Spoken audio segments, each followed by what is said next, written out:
और जो है आपके पार्टनर को ना एक तगड़ा लेसन मिलना चाहिए जो उन्होंने आपकी लाइफ के साथ किया है। ये माना है जिंदगी 4 दिन की, मगर मेरे दोस्तों ये 4 दिन भी बहुत होते हैं। नमस्कार, स्वागत करती हूँ मैं आपका अपने चैनल द माइंड मोटिवेशन में। मैं हूँ एडवोकेट सतविंदर कौर और आज का वीडियो है एडवाइस वीडियो। यस फ्रेंड्स, बहुत सारे आप लोगों ने मुझे कमेंट्स किए कि आप हमें डिवोर्स और सेपरेशन पर लीगल एडवाइस दीजिए। तो चलिए वीडियो को शुरू करते हैं। जैसे कि आपने कहा, मैं वीडियो लेकर के आ गई हूँ। लेकिन फ्रेंड्स, तलाक सिर्फ कागजी होता है।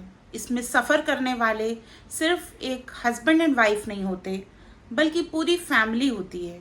बच्चे होते हैं, वो मासूम होते हैं जो वो सज़ा काटते हैं जिनका जुर्म उन्होंने किया ही नहीं होता। सामाजिक, पारिवारिक कई तरीके के तानों से उन्हें गुजरना पड़ता है। तो अगर आप डिवोर्स प्रोसेस के बारे में सोच रहे हैं तो एक तरीके से ये वीडियो कंप्लीट लीगल एडवाइस है आपके डिवोर्स के लिए और सेपरेशन के लिए।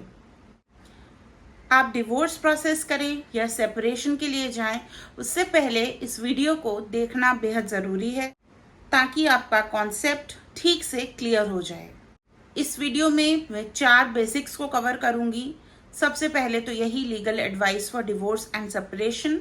दूसरा है family court proceedings in India, कि जहां फैमिली कोर्ट में प्रोसीडिंग्स होती कैसे हैं, जहां पर आप डिवोर्स ले सकते हैं। और तीसरा है जहां पर आपकी इंटरकास्ट शादी हुई है, तो स्पेशल मैरिज एक्ट क्या है और इसमें डिवोर्स का प्रोसीजर क्या है। और चौथा है आउट ऑफ कोर्ट भी क्या हम सेटलमेंट करके डिवोर्स ले सकते हैं। तो ये चारों चीज़ें मैं इस वीडियो में कवर करूंगी, तो आप एंड तक ज़रूर देखना ताकि आपको पूरी क्लैरिटी मिल जाए। सबसे पहले मैं आपको बताऊं कि जब डिवोर्स का ख्याल आता है तो आपको सबसे जो ज़रूरी चीज़ है वो ये है कि जब कभी भी आप डिवोर्स के लिए सोच रहे हैं तो ये आप डिसाइड कर लीजिए अपने दिमाग में कि एक बार आपने डिवोर्स का प्रोसेस चाहे पुलिस थाने में जाकर या कोर्ट में जाकर के या किसी भी तरीके से आपने लीगल वे में डिवोर्स का प्रोसेस शुरू कर दिया है, चाहे फिर आपने कोई एलिगेशन लगाया है, कोई एक्यूजिशन लगाया है, तो फिर उसके बाद जो रास्ता बचता है वो मोस्टली यही बचता है कि आप अलग हो जाएंगे। ये रिश्ता अब समाप्त हो जाएगा। तो सबसे पहली चीज़ यही है कि आपको डिसाइड करना है कि आपको डिवोर्स लेना है या नहीं लेना है। क्योंकि कई लोगों को एक कंफ्यूजन होता है कि डिवोर्स और सेपरेशन में फ़र्क क्या है। कई लोग ऐसा सोचते हैं कि मैं डिवोर्स ना लेकर के मैं सेपरेशन पर जाऊं और सेपरेशन के थ्रू है ना मैं देखूं कि मुझे फिर डिवोर्स लेना चाहिए कि नहीं लेना चाहिए। क्योंकि सेपरेशन के बाद भी कई लोगों को ऐसा फील होता है कि अगर सेपरेशन के रास्ते चले जाएंगे तो शायद रिश्ता संभल जाए। तो मैं यहाँ आपको बता दूं कि जो सेपरेशन है, एक जुडिशियल सेपरेशन भी होता है, ये एक लीगल प्रोसीजर है।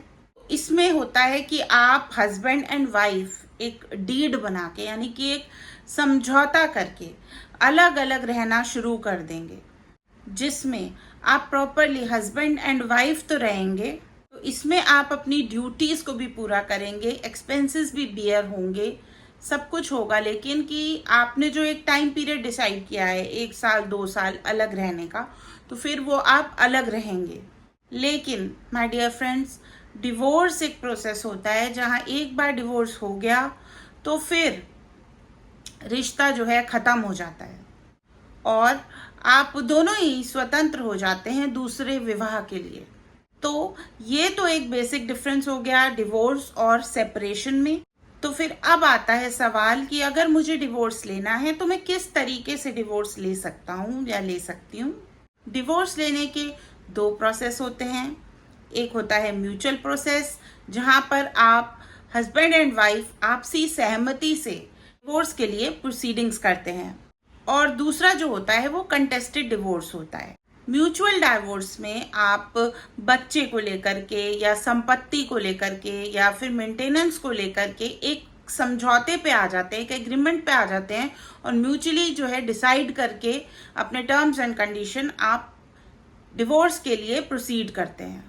तो यहाँ पर आपके वकील जो हैं आपको हेल्प करेंगे एक एग्रीमेंट पर पहुंचने की, जहाँ पर अपने अपने सब टर्म्स कंडीशन हर चीज के लिए एक क्लैरिटी है आप कि भाई अब जो है हम लोगों ने आपस में डिसाइड कर लिया है, तो अब हमारे अंदर कोई भी डिसएग्रीमेंट नहीं होगा और है उसके बाद जो है कोई भी एक्विजिशन या इस तरीके की चीज नहीं होगी और हम आपसी सहमति से अलग हो जाएंगे।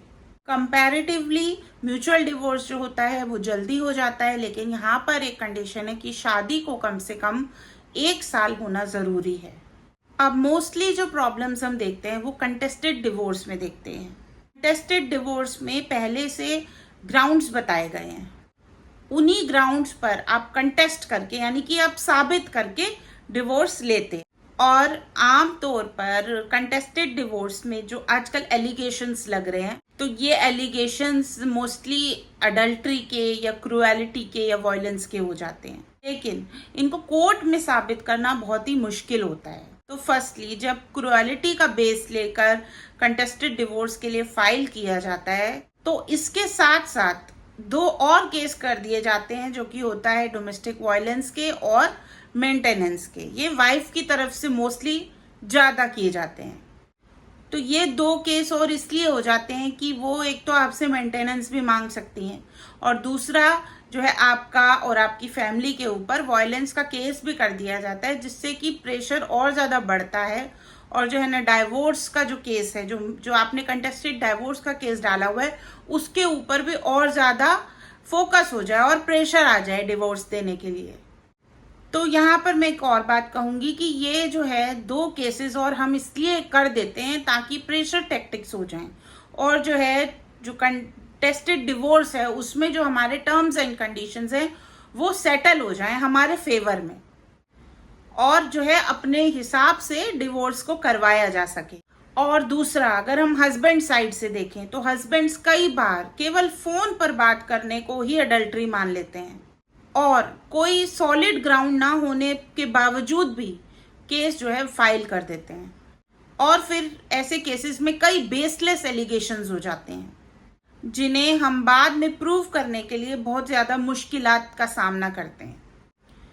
तो बहुत केयरफुली अगर आपने डिसाइड कर लिया है कि डाइवोर्स लेना है, तो बहुत केयरफुली, अगर ये म्यूचुअल नहीं हो रहा है तो इसके बारे में जो मैं आगे बात करूंगी ठीक से कि म्यूचुअल नहीं हो पा रहा है और हम कंटेस्टेड जा रहे हैं, तो बहुत केयरफुली जो है एलिगेशंस लगाने चाहिए और वही एलिगेशंस लगाने चाहिए जिनको आप कोर्ट में प्रूव कर सकें, जिनके लिए आपके पास प्रॉपर एविडेंसेस हो, विटनेसेस हो और जिसमें जो है सच्चाई नजर आती हो।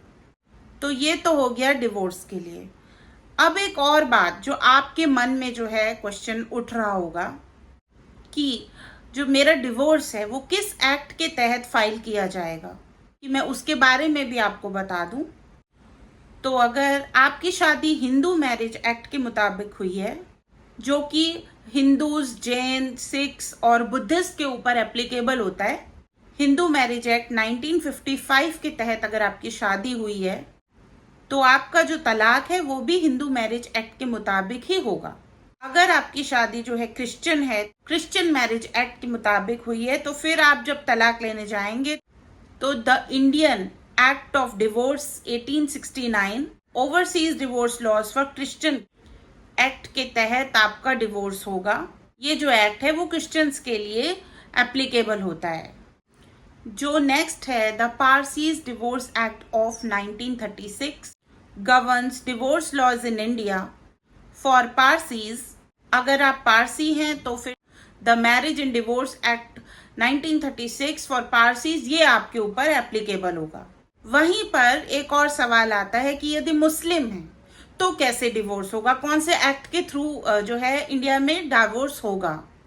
तो dissolution of Muslim marriage act 1939 के तहत पे हम डिवोर्स फाइल कर सकते हैं, क्योंकि ये एक्ट जो है वो डील करता है कि मुस्लिम्स कैसे डिवोर्स ले सकते हैं। हालांकि यहाँ पर इस्लामिक तरीका भी आ जाता है, जहाँ पर इस्लामिक तरीके से भी मुस्लिम्स जो हैं डिवोर्स ले सकते हैं। और अब इसके अलावा आपकी शादी जो है इंटर कम्युनिटी या फिर इंटर कास्ट तरीके से हुई है तो भी आप डिवोर्स ले सकते हैं।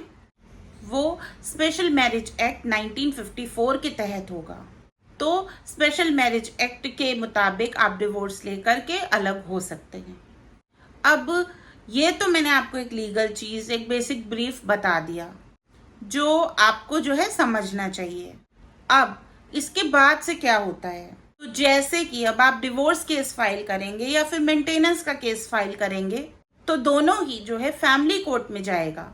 और अगर आप डोमेस्टिक वायलेंस का केस फाइल कर रहे हैं तो वो डिस्ट्रिक्ट कोर्ट में जाएगा। डिस्ट्रिक्ट कोर्ट में ही फैमिली कोर्ट होता है। वहीं पे जो डोमेस्टिक वायलेंस का केस होता है, क्योंकि वो एक क्रिमिनल मैटर होता है, इसीलिए वो क्रिमिनल कोर्ट में जाता है। तो एक ही कोर्ट के अंदर अलग अलग कोर्ट बने हुए होते हैं। तो फैमिली कोर्ट होता है, क्रिमिनल कोर्ट होता है, तो वहीं पर जो है आपके केसेस जो है जाएंगे। जो फैमिली कोर्ट होती है वो फैमिली कोर्ट के अंतर्गत जो जजेस होते हैं वो बहुत ही ज्यादा फेमिलियर होकर के जो पार्टीज होती हैं उनके साथ बात करते हैं। तो चाहे फिर आप जो है लड़की वालों की तरफ से हैं या लड़के वालों की तरफ से, किसी भी साइड से हैं, हस्बैंड वाइफ किसी भी साइड से हैं, तो जो ये फैमिली कोर्ट के जो जजेस होते हैं ये दोनों तरफ के मैटर को बहुत अच्छे से सुनते हैं, समझने की कोशिश भी करते हैं। हालांकि प्रोसीडिंग्स में बताया गया होता है कि जब आप केस फाइल करोगे पहले पार्टीज को बुलाया जाएगा, नोटिस दिया जाएगा, पार्टीज जो है वो अपीयर हो जाएंगी, उसके बाद से आगे की चीजें शुरू होंगी। और मेंटेनेंस का केस है तो एड इंटरिम मेंटेनेंस तुरंत बन सकता है, और अगर बच्चा हो तो और जल्दी जो है मेंटेनेंस शुरू हो जाते हैं जो कि वाइफ के फेवर में हो सकते हैं। बट डरने वाली ऐसी कोई बात नहीं है।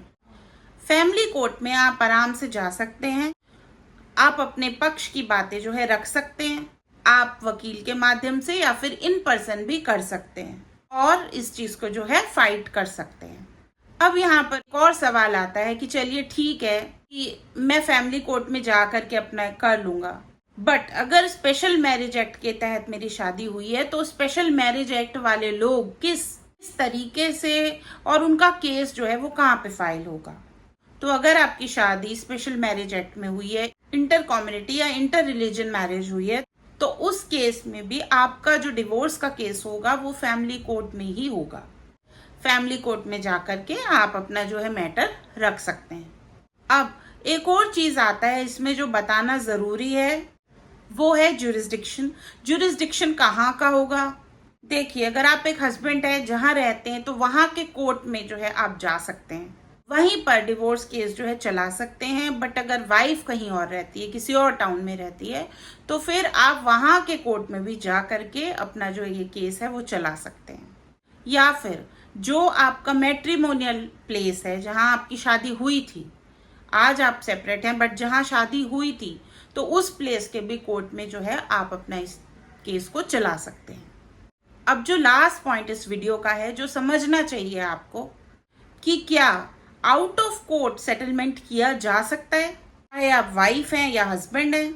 इस बात को आप ठीक से समझिए कि अब आप दोनों के बीच में ये सिचुएशन आ गया कि इस रिश्ते को चला पाना, बना पाना संभव है ही नहीं। आपने हर चीज ट्राई कर लिया है और आपको ये मालूम है कि ये चल ही नहीं सकता। उसके बाद से अब आपके सामने क्वेश्चन ये होता है कि ठीक है, मैं सेपरेट होना चाहता हूँ या मैं सेपरेट होना चाहती हूँ। जैसे वाइफ के सामने कोई सिचुएशन होता है कि हस्बैंड अडल्ट्री में चला गया हो, तो क्या करे, फिर चाह कर भी कुछ नहीं हो सकता। या फिर वाइफ ही अडल्ट्री में चली गई हो तो हस्बैंड भी फिर चाह कर कुछ नहीं कर सकता। तो फिर उन सारी कंडीशंस के जहां पर जो है रिश्ते की बचने की कोई संभावना है ही नहीं, कोई उम्मीद ही नहीं है, उसके बाद से फिर आप कोर्ट में लेकर के जाते हो तो कि आपका आउट ऑफ कोर्ट सेटलमेंट हो ही नहीं पा रहा है, कि आप इस नतीजे पर पहुंच ही नहीं पा रहे हैं कि हम एक आपसी सहमति से डिवोर्स लें, कि आप जब नतीजे पे नहीं पहुंच पा रहे हैं तब मैटर कोर्ट में जाएगा। तो फिर 1 साल, 2 साल, 3 साल ईगो फाइट होगी, वकीलों को भी पैसे जाएंगे।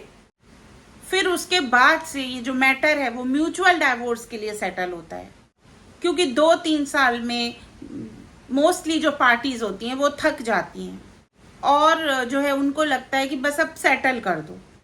फिर जो उनके ईगोज होते हैं वो थोड़े से डाउन भी हो जाते हैं। फिर क्या होता है कि फिर एक म्यूचुअली एग्रीमेंट बनता है कि डिवोर्स करना है।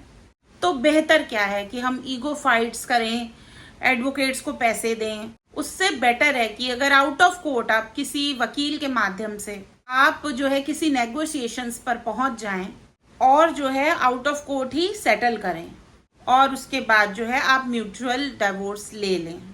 और अगर ये संभव नहीं है और आपको लगता है कि सचमुच आपके पार्टनर ने जो है आपके साथ इनजस्टिस किया है, अनफेयर किया है, तो फिर आप कंटेस्टेड डिवोर्स की तरफ जाएं और साथ ही साथ आप जो है मेंटेनेंस और वायलेंस और इन सब अब्यूज का सारे के सारे केसेस जो हैं डालिए। और जो है आपके पार्टनर को ना एक तगड़ा लेसन मिलना चाहिए जो उन्होंने आपकी लाइफ के साथ किया, और कोर्ट में जाकर के जो भी आपके जो मैटर्स हैं उनके अकॉर्डिंग केसेस करने चाहिए। उम्मीद करती हूँ कि इस वीडियो से आपको कुछ जानकारी मिली होगी और आपको लाभ मिला होगा। और फिर भी और सवाल बचते हैं तो आप मुझे बताइए, आगे आने वाले और वीडियोस में हम चीज़ों को कवर करेंगे। इसके अलावा जैसे कि मैंने नार्सिज्म के ऊपर वीडियोस की सीरीज बनाई थी जहाँ पर कि रिलेशनशिप्स बहुत ज़्यादा टॉक्सिक हैं, वो भी आप देखिए और समझिए कि हमें अपनी मेंटल हेल्थ को ठीक करना है। क्योंकि लाइफ में फ्रेंड्स हर चीज़ कागज़ पर नहीं होती, बहुत सारी चीज़ें होती हैं जहाँ हम साइकोलॉजिकली जुड़े होते हैं, इमोशनली जुड़े होते हैं, जहाँ हमारा मेंटल पीस होता है। तो अपनी मेंटल हेल्थ का बहुत ज़्यादा ख्याल रखिए फ्रेंड्स, अपने बच्चों का बहुत ज़्यादा ख्याल रखिए, अपने लव्ड वंस का बहुत ज़्यादा ख्याल रखिए, मोटिवेटेड रहिए, अपनी लाइफ में गिव अप मत कीजिए। सक्सेस, करियर, ग्रोथ सब कुछ आपको बहुत अबंडेंस में मिलेगा। हमारी माइंड मोटिवेशन की इस फैमिली में सब्सक्राइब करके ज़रूर जुड़ जाइए, क्योंकि यहाँ पर जो लोग हैं, जो व्यूअर्स हैं हमारे, हम सब एक दूसरे को पॉजिटिव एनर्जी के साथ आगे बढ़ा रहे हैं। और बिलीव कीजिए फ्रेंड्स, अगर आप किसी कम्युनिटी का पार्ट होते हैं जहाँ सबका मकसद एक ही होता है, आगे बढ़ना, तो वो पॉजिटिव एनर्जी हम तक ज़रूर पहुँचती है और हम जो है अपनी लाइफ में हीलिंग की तरफ स्टार्ट हो जाते हैं। क्योंकि मैं जानती हूँ कि हम बहुत सालों का जो है यहाँ पर के आपके ऊपर जो है अब्यूज़ हुआ है, हैरासमेंट हुआ है और आप चीज़ों को बस अब ठीक करना चाहते हैं। तो आप अपनी हीलिंग के लिए कदम उठा रहे हैं, आप कंटेंट को देख रहे हैं, उसका फ़ायदा उठा रहे हैं, नॉलेज और विजडम आपको मिल रहा है, तो ऐसे ही आप आगे बढ़ते रहिए, यही मैं चाहती हूँ। जल्दी मिलेंगे एक नए वीडियो में। This is me, advocate Satvinder Kaur, signing off. तब तक के लिए बाय।